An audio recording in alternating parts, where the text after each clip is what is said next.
at stake, and the goal of a martyr, not to mention the growing unrest domestically of a government throwing tens of thousands of lives away in a foreign war riddled with contradiction and ambiguity. In addition, the Apollo program had already spent billions of dollars. If it failed to achieve its goal with such an investment, it would indeed be a large and bitter pill for the taxpayers to swallow. The cost of the program, whose sole goal was to be the first to plant a flag on the lifeless rock just outside the Earth, if adjusted for inflation to the 21st century, was $135 billion. With a profit margin of just 7%, this would be equal to over $9 billion profit going to the privileged contractors chosen by their friends at NASA. If the machinery was in fact only achieving Earth orbit, as other earlier missions had already done, then the completion and functionality of the other components would not have been as important, and even more profit would have been made. $135 billion could feed 2 million people for their entire lives. It could also buy 2 million two-bedroom houses. Yet how could such an undertaking be kept secret, and for such a long time? To the latter, one needs only to remember that an unsolved riddle 6 years older, the assassination of President Kennedy, still daunts the minds of the vast majority of Americans. As a parent of a conspiracy, as his assassin being assassinated himself, the truth of the matter has still escaped history. In keeping a secret of the magnitude of the Apollo missions being fraudulently created, one turns to the Manhattan Project for comparison.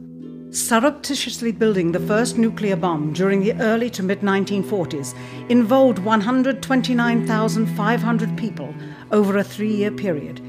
Yet the secret did not get out.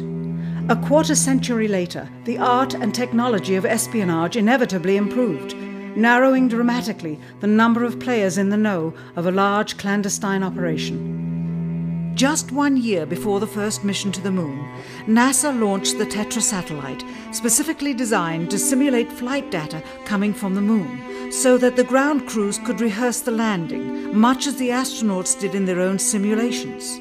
Had it not supposedly fallen back to Earth, all that would have been needed during the actual flight would be a repeat of one of these computer programs, with a few original variations, transmitted to the satellite for rebroadcast to Houston.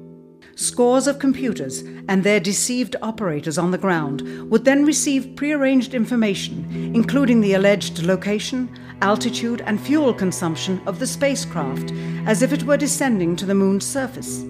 If the Soviets tried to find the actual location of an Apollo crew in the hundreds of thousands of miles surrounding the Earth and the Moon, it would be tantamount to trying to find a rowboat in the Atlantic Ocean. The fact that the Apollo program was so departmentalized, with various construction and test sites around the country, meant that only a few people saw the whole picture. And for the first time ever, there was no independent press coverage of such an historical event. Whatever pictures and sound were distributed to the public were strictly controlled and previewed by the federal government. They were then disseminated unchecked until this hour. For who would realize that the unthinkable was not only possible, but absolutely true?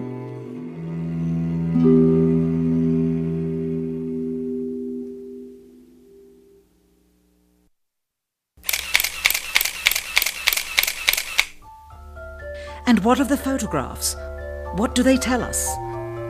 On 3 separate occasions, our office asked NASA's Public Relations Department for every single picture of an astronaut on the surface of the Moon, just during the maiden voyage of Apollo 11. Many duplicates were sent. In all, fewer than 20 pictures were found, including first-hand investigation on site at the agency's vaulted archives. Quite surprising, considering the historical significance of the event.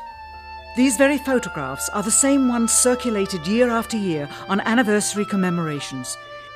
It is estimated that in just the first 60 minutes on the Moon, motivated by the tenuous nature of the circumstances, many more exposures could have been expediently taken. Also surprising is the scarcity of photographs of the mission's chief pioneer, Neil Armstrong. the greatest achievement in human history, and of the man whose first step echoed around the world, dawning a new age of scientific enlightenment, there is only one full-body picture of him on the moon, besides this ghostly reflection.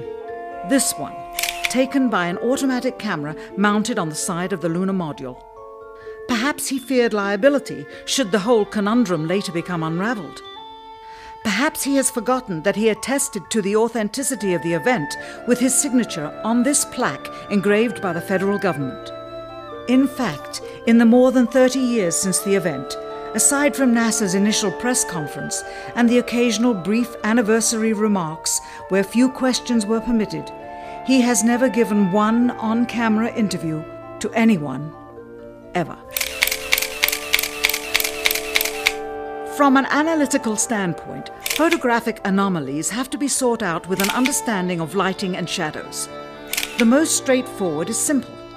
When objects are lit solely by the sun, as all the scenes on the moon were said to be, after all, lighting equipment was not only impractical, it was unnecessary in bright sunlight, then all shadows, regardless of the landscape, will run parallel with one another and never intersect, as shown by this example.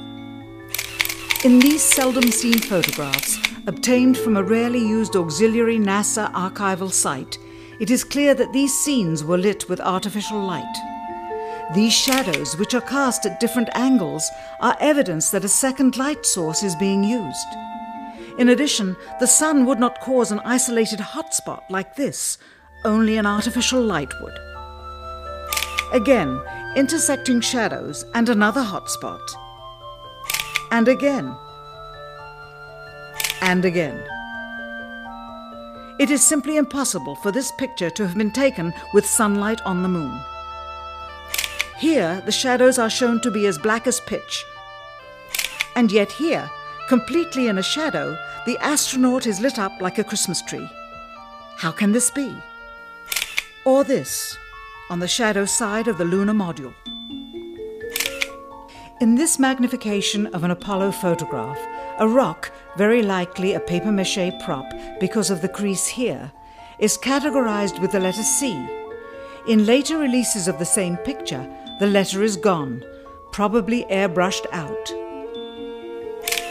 Here, a crosshair, which was burned directly into the image from the film plate, and thus should always appear on top of the objects in the photograph, appears behind the object in this scene, clearly revealing a composite of two pictures into one.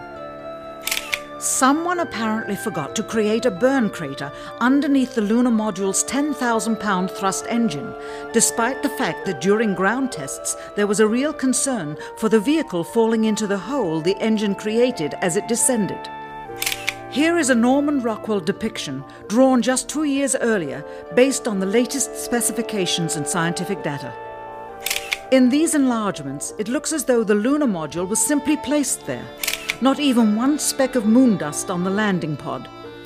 As a result, all subsequent flights had to have the same discrepancy, which was explained away by the effect of no atmosphere.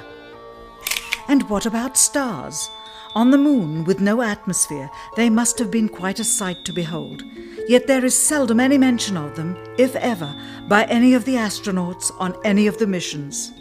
Undoubtedly, creating a mural with all the constellations properly placed in the sky would have been virtually impossible to create accurately, much less realistically. A competent amateur astronomer would have been able to call attention to the slightest error in measurement. The answer? Not to talk about the stars. Ever. In their post-flight press conference, it was the only question to which Neil Armstrong responded with an absence of memory. When you looked up at the sky, could you actually see the stars and the solar corona in spite of the glare? We were never able to see stars from the lunar surface or on the daylight side of the moon by eye without looking through the optics. I don't recall during the period of time